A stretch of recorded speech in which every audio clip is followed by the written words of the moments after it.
Burnley 2, Manchester United 2. 2 points further dropped, Steve. Did it feel different? Did it feel better after this mad week that we've had? No. I think it felt like we were a little bit more adventurous in the last part of the game, maybe. I don't think we deliberately took our foot off the gas when we got the second. I think taking Bruno off sort of facilitated that a little bit. I think he was sort of keeping the tempo going after the second goal went in. It just got a bit slow, which I don't think was orders. I think it was just a consequence of who was on the pitch. I think when you have Xerxes and Mainu rather than Casemiro, who's always trying to send it forward a little bit risky, and Bruno, who's always trying to send it forward a little bit risky, I think it's just a consequence of the personnel that you had on the pitch. In terms of the chances and numbers, United had 30 shots, 10 on target. Burnley had 7 shots, 1 on target, which you heard that right. 1 shot, 2 goals. Obviously, that first goal just was pure luck. I don't blame anyone for that personally. But how is it possible? Because we spoke about this a few weeks ago about United conceding from fewer shots on target than basically anyone in the league. This is a sort of almost absurd example and continuation of that. Why do you think it happened today? Do you separate this from what we've seen in the trend so far? Or is this underlying thing still going on, do you think? There's probably some level of underlying cause to this somewhere. I think when you see dumb goals conceded constantly, there's clearly underlying issues, whether that's in communication, whether that's in player technique, player selection, whatever it is. Like, Aiden Heaven made a wrong decision for their goal. You can say you don't blame anyone for it, but he chose a wrong technique. Why do you turn your back on someone taking a cross? That's just the incorrect technique to have. And then Lisandro Martinez, who is the voice, the leader, the one that shouldn't make mistakes in that back line, kind of gets sold and disappears behind Luke Shaw and leaves someone in acres on the front, on the edge of the box. I mean, actually, if you go back to the first goal, Casemiro and Dalot just disappear out of the way. Heaven shouldn't even be out there that far.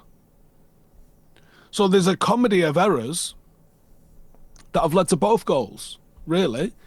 And yeah, you've just conceded 2 goals. We've took 30 shots, which when the ball's in play for 45 minutes, because that's usually how long the ball's in play for in a football game, and you had 66% possession, my maths probably isn't correct here, but that feels like 1 shot a minute that you was in possession. That's well hard.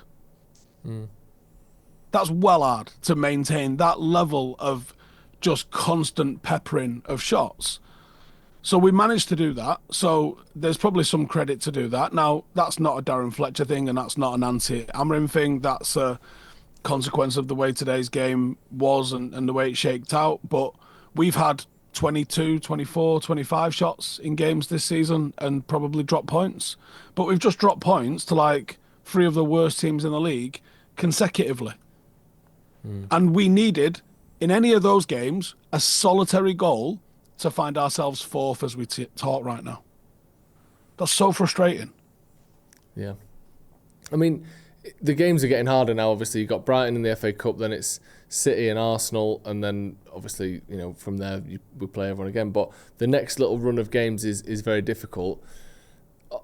We said before, this season isn't done. This season isn't over. Obviously, there's a lot to play for here, and there still is a lot to play for. We're, 2 points away from, 2 points away from 4th place, pretty much, with Liverpool still to play. Although, admittedly, they are playing Arsenal. There's still a lot going on here. Every team in the top 16 have got a lot to fight for in this league this season. What does help this, do you think? What does turn this around? Does getting the permanent caretaker in get it? Does getting players back from injury get it? Is there something that can be done, do you think? Because surely, if your team's having 30 shots, you're going to win a lot more than you don't win. And yet, with United, that obviously wasn't the case today. We're missing De Ligt. Lisandro Martinez is, he had nearly a year out. That at some level probably means you're not firing at 100%. Aidan Heaven's a teenager. How many starts has he had in his entire footballing career at the moment? He's got lessons to learn, mistakes to make, growth to happen in his game, which he'll do because I think he's got the signs of some talent. I think Shea Lacey, cameo appearances. Shit, man, what's he played? 12 minutes? First team football? And looks every bit the part of a Manchester United player and arguably the most dangerous on the pitch in all of those 12 minutes that he's been on the pitch.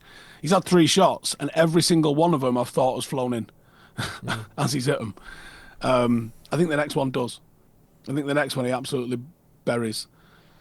But I like the bravery. And he's not been far off, has he? These haven't been like Anthony sailing over the bar ones. These have been pretty close, like not bad decision ones. I think get the boys back from AFCON. I think seeing what Mazraoui does at right back might be very interesting. I think maybe a little bit of confidence from Sesko on the back of what I thought was a really good game from him all around today. He was our only threat in the first half. He was deadly in the second half. I mean, that one, that he had 2 that came to him late on, didn't he? The one that Luke Shaw's fed through to him, which he just couldn't get out from underneath his feet on the turn, and then the one that was just a little bit behind him from Dorgu. Yeah. A different day, he probably wins us the match there. But that might come from a little bit of confidence from him, which he might take from scoring 2. Maybe he'd have took a bit more if he'd have scored an extra one and won us a game, maybe. Or if we'd have not conceded 2, we might have scored 2 and won us a game. I think it might be a combination of all of those things. And I think having more options in midfield, even if that just means because you're now playing 3 instead of just 2 at the same time, all the time. I don't know. And, I'd be very surprised if we make a signing. Looks nuts, doesn't it, if we make a signing for with a temporary manager in charge. There's a lot of questions get asked by a lot of people if you're signing people and you ain't got a manager. Yeah. Just on Sesko, because he's had a lot of stick this season. You've been someone that's certainly in our conversations been sort of optimistic, if not, incredibly sort of positive about the way he's been. You've certainly seen signs that you've liked, and that's how it seemed to me. He broke the record today for the most shots on target for anyone this season so far in the Premier League. How good is it that he's getting those sorts of shots and those sorts of chances? Obviously, if like Burnley, if you score more shots than you have on target like they did today, we would have won 8-2. But just that he's getting in those areas, having those chances, scoring 2 goals off 7 shots, or off 8 shots in total, is still a good conversion rate. But just him being there, the ball hitting him putting it in the back of the net as a striker is such a big thing, isn't it? Yeah, I think he hasn't got like a truly elite conversion rate at any of the clubs he's been at, but he's got like a respectable sort of conversion rate throughout his career, and I expect that probably continues. If you're getting 1 shot per game and you're only converting 25% of them, at most you're scoring 7 or 8 goals a season, 9 goals a season, something like that. Or at least it'd be 9 goals if it was a Premier League season. If you can get 4 and 5 shots off per game, obviously you got 7 tonight.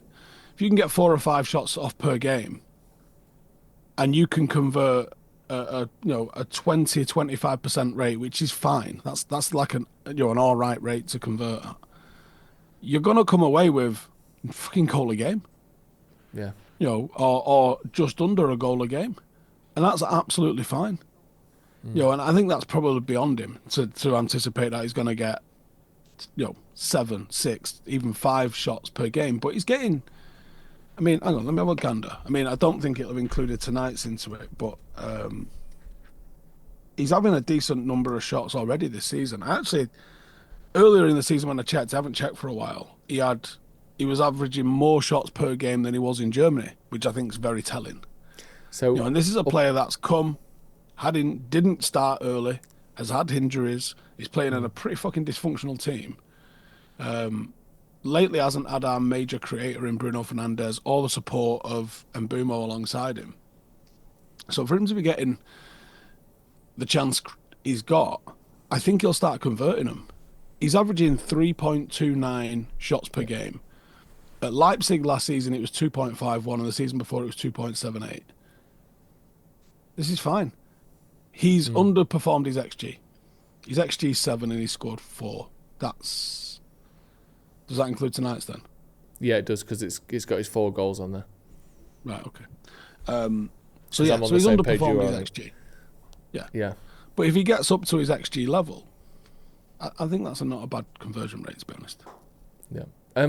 Just sort of bigger picture a little bit. We've got, I think it was announced, we sort of knew or were suspecting it will be Fletcher again for Brighton. How important is that Brighton game? Because for me, that might, obviously this league, the way everyone's dropping points, you're probably going to be in the European race till the end of the game, to the end of the season, whether you like it or not. But that's the chance to turn this season from a disaster into something with a bit of light at the end of the tunnel. Maybe, obviously, Ten Hag's final full season, that FA Cup win still is an FA Cup win, isn't it? From a board point of view, and you know, I think you're probably going to be actually saying that. I don't even know anymore. I would have thought you'd be in Europa League regardless. I actually don't believe that. You could end up anywhere, like we said last week. You know, you keep looking at 3 points to Liverpool, but it's 3 points to 12 at the same time. And you know, didn't we get overtaken by 2 tonight? So yeah, Brentford and Newcastle. I think as a fan, the FA Cup is a fantastic opportunity for us. But when we can't be, have we dropped points to like the bottom 6, 7 in the league this year, something like that? Yeah. I can't sit here and talk about winning an FA Cup, Joe. No, can we just fucking beat Burnley or Leeds or Wolves? Maybe if we can do that, I can start talking to you about an FA Cup. Just looking at that bottom, it's Wolves, Burnley, West Ham, Forest, Leeds, and Bournemouth, and Tottenham. I think we dropped points to all those teams, didn't we? Right. Yeah. So maybe let's start with that, shall we? I would love, as a fan, fucking love the FA Cup. It's one of my favourite things on earth. Probably just above my wife and kids. But I don't think it's realistic for us to be talking about winning a fucking cup when we can't win back-to-back games or beat any of the bottom 7 teams. So let's start with maybe changing that and we'll figure it out. But yeah, as a fan, an FA Cup run would be like crack, wouldn't it, at the moment? Because the league is fucking depressing. Yeah. Just on the league, obviously we've only won one of our last 6 or 7 games, 3 draws in a row. Yet, as we keep saying, you know, we're a point behind Brentford in 5th. We're 2 points behind Liverpool, who admittedly do have a game in hand, but it's against Arsenal, as I said before. It's going to just keep rumbling on this, isn't it? At some point, if we catch a little bit of fire at any stage, 4 wins in 5, 7 wins in 10, you've probably got European football.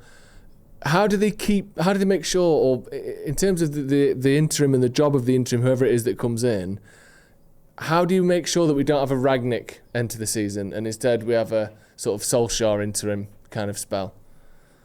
Fuck knows. I don't know. Maybe there was too many bad apples in the Ragnick one. There was too many people that just didn't want to fucking be here. And I think what you got to do is hopefully find and prioritise. I think there was, if you look at the way it ended with Solskjaer before Ragnick came in, a lot of the performances were really, these players aren't arsed. He's lost the dressing room. They've given up. They're walking. We're getting outrun and outfought. That isn't happening with this team, to whoever's credit. This team's putting a shift in. This team is trying. It just isn't fucking good. Do you know what I mean? Like, they're just not. They're not that good. Yeah. Like, I think that's the difference. Is they were lazy dickheads that threw Ralph under the bus and, you know, saw Ollie off. You know, you're talking about, we had very high expectations for Jadon Sancho and we were wrong. Yeah. You know, we thought Cristiano Ronaldo was one thing, he was something else. There was other players that had maybe taken their eye off the ball in that squad. Several of them. it was probably just a fucking bit of a toxic group that you couldn't really get too much out of. Whereas when I look at this group, I see Patrick Dorgu, I see him trying.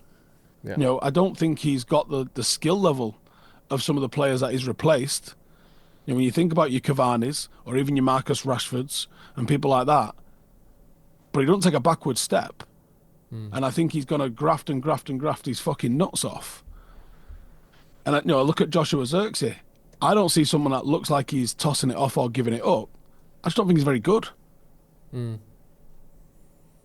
That's an issue, isn't it? I mean, it's a start, though. For me, that's a step in the right direction. You need a team full of players. As we always have said, in that era and that period, so many of us said, at least try hard, at least work. That's the minimum expectation.